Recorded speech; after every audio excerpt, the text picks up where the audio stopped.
Viewers, welcome back. ఎలా ఉన్నారు అందరూ? ఈరోజు వ్లాగ్ వచ్చేసి ఏంటంటే అమ్మ చేతి ఆవకాయ 2 రకాల్లో ఈ వీడియోలో నేను మీకు ఎక్స్ప్లెయిన్ చేయబోతున్నాను. అందుకోసం ముందుగానే నీళ్ళలో నానబెట్టుకున్న మామిడికాయలని ఇలా వీడియోలో చూపిస్తున్నట్టుగా నీట్గా కడిగి పక్కన పెట్టుకోవాలి. అదేవిధంగా ఆవాలు, నువ్వులు, మెంతులు, ఉప్పు, మిరపకాయలు ఇవన్నీ ఎండలో ఎండబెట్టాలి. దానివలన చట్నీ పాడైపోకుండా 1 year వరకు నిల్వ ఉంటుంది. సో మనం ముందుగానే కడిగి పెట్టుకున్న మామిడికాయలని ఇలా వాటర్ లేకుండా నీట్గా తుడుచుకోవాలి.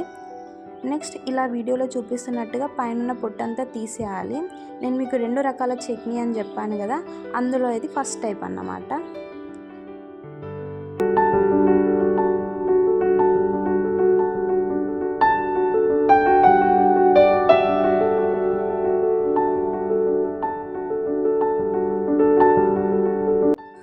సో అంతా అయిపోయిన తర్వాత ఇలా మామిడికాయలని ఒక చాకు తీసుకొని ఇలా కట్ చేసుకోవాలి.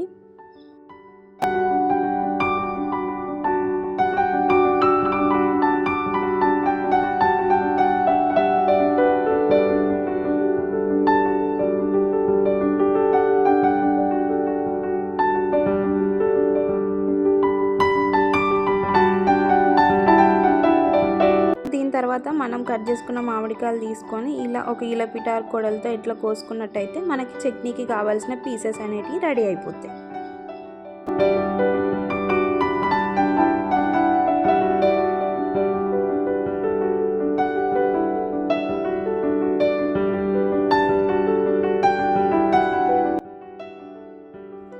ఇలాగే అన్ని మామిడికాయలు కట్ చేసేసుకోవాలి. ఇక్కడ చూడండి, అన్ని మామిడికాయలు కట్ చేసాము. ఇవి మొత్తం 4 kgs. మనకు కావాల్సిన మామిడికాయ ముక్కలు అయితే రెడీ అయిపోయాయి. ఇలా మీరు ఎవరైనా చట్నీ చేసుకుంటారా? ఒకవేళ చేసుకుంటే దీన్ని ఏమని పిలుస్తారో కామెంట్ చేయండి. దొడ్డుప్పు, ఇక్కడ ఆవాలు ఇవన్నీ మిక్సీ పట్టేసాం. ఇప్పుడు ఇవి 2 కలిపి ఈ మామిడికాయ వక్కలతో కలుపుతున్నాము. నెక్స్ట్ ఈ మామిడికాయ మొత్తం కలుపుకున్న తర్వాత దీన్ని మనం ఏదైతే జార్లోకి తీసుకోవాలనుకుంటున్నామో దాంట్లో ముందు వెల్లుల్లి పేస్ట్ మొత్తం ఇలా రాసుకోవాలన్నమాట. ఎందుకంటే చట్నీ 1 year వరకు నిల్వ ఉంటుంది ఇలా చేయడం వల్ల. ఇలా అయిపోయిన తర్వాత నెక్స్ట్ మొత్తం చట్నీ అంతా ఇందులోకి షిఫ్ట్ చేసేసుకోవాలి.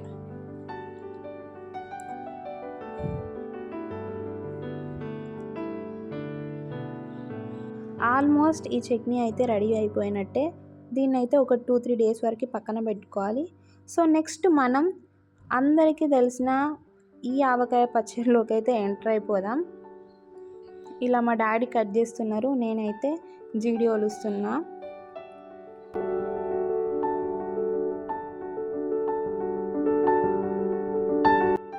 ఫైనల్గా ఇవి కూడా 4 కిలోలు రెడీ అయిపోయినాయి. ఇందాక ముందుగా చెప్పినట్టే ఆవపిండి, ఉప్పు ఇవి 2 బాగా కలుపుకోవాలి. మనం ప్రిపేర్ చేసుకున్న మామిడికాయ వక్కల్లోకి కాస్త ఆయిల్ పోసుకొని మంచిగా కలుపుకోవాలి.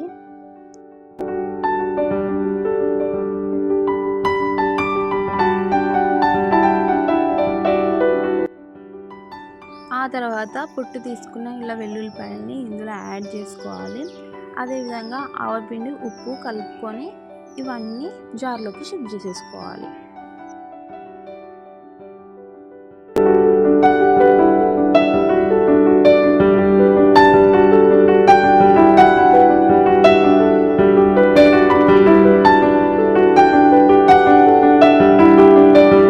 ఇది కూడా ఆల్మోస్ట్ అయిపోయింది. ఇప్పుడు ఒక 2-3 రోజుల తర్వాత ఇలా మెంతులు, వెల్లుల్లి పేస్ట్, ఆవాలు, ఎండుమిర్చి ఇవి ఆప్షనల్, మీకు నచ్చితే తీసుకోవచ్చు లేకపోతే లేదు. ఇలా ఒక గంజిలో ఆయిల్ సరిపడా ఆయిల్ పోసుకొని ముందుగా మెంతులు, ఆ తర్వాత ఆవాలు, ఆ తర్వాత ఎండుమిర్చి, తర్వాత వెల్లుల్లి పేస్ట్ ఇవన్నీ వేసేసి బాగా కలుపుకోవాలి. మనం వేసిన వెల్లుల్లి పేస్ట్ బ్రౌన్ కలర్కి వచ్చేదాకా మంచిగా కలుపుకోవాలి.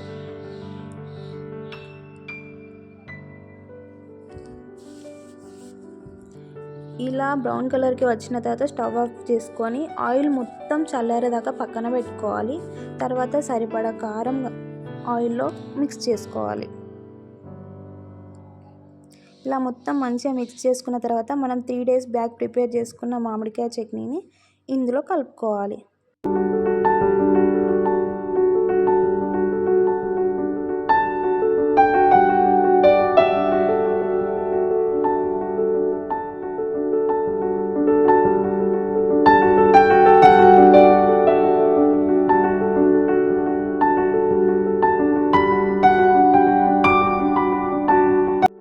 ఇలా బాగా మిక్స్ చేసుకున్న తర్వాత మనకు కావాల్సిన ఆవకాయ పచ్చడి అయితే రెడీ అయిపోతుంది.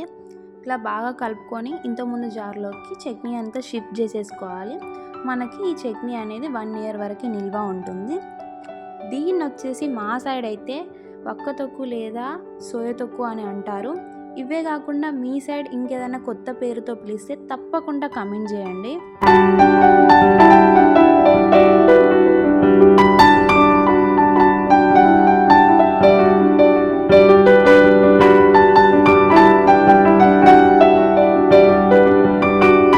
మొత్తానికి అమ్మ చేతి ఆవకాయ 2 రకాలు అని చెప్పాను కదా, అందులో ఒకటైతే ప్రిపేర్ అయిపోయింది. ఇప్పుడు మనం ఇంకో దానికి వెళ్ళిపోదాం. సేమ్ ఇంతకుముందు చెప్పిన ప్రాసెస్లోనే ఆయిల్ అన్నీ వేసుకొని అది మొత్తం చల్లారిన తర్వాత సరిపడా కారం కలుపుకొని మనం 2 days బ్యాక్ పక్కన పెట్టుకున్న మామిడికాయ పొరుసు అనేది ఇందులో కలుపుకోవాలి.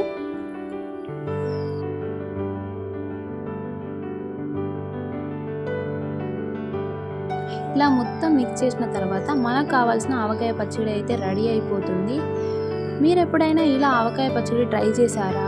ట్రై చేస్తే దాన్ని ఏమని పిలుస్తారో తప్పకుండా కామెంట్ చేయండి. దీన్ని మేమైతే వీణ తొక్కు లేదా పులుసు అని పిలుస్తాం. ఏదైతే ఏంది, మొత్తం ఆవకాయ పచ్చడి అనుకోకండి. మనం కట్ చేసిన పద్ధతి బట్టి వాటి టేస్ట్ అనేది మారుతుంది. మనం చేసిన ప్రాసెస్ ఏమైనా కూడా వీటి టేస్ట్ మాత్రం డిఫరెంట్గా ఉంటాయి. ఫైనల్గా అమ్మ చేతి ఆవకాయ 2 రకాలు ప్రిపేర్ అయిపోయింది.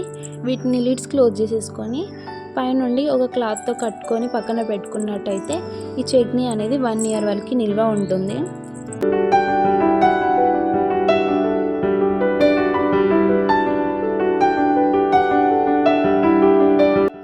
ఇప్పుడు దాంట్లోనే మా అమ్మ వేడివేడి అన్నం వేసి మాకు కలిపి పెడుతుంది. చట్నీ పెట్టిన కొన్ని రోజుల తర్వాత తినేదానికన్నా పెట్టిన వెంటనే తింటే ఆ ఫీలింగ్ అయితే వేరే లెవెల్ ఉంటుంది. సో ఈ వీడియోలో ఇంతే. మీకు కనుక ఈ వీడియో నచ్చినట్టయితే లైక్ చేయండి, షేర్ చేయండి. Don't forget to subscribe. See you next video. Bye bye.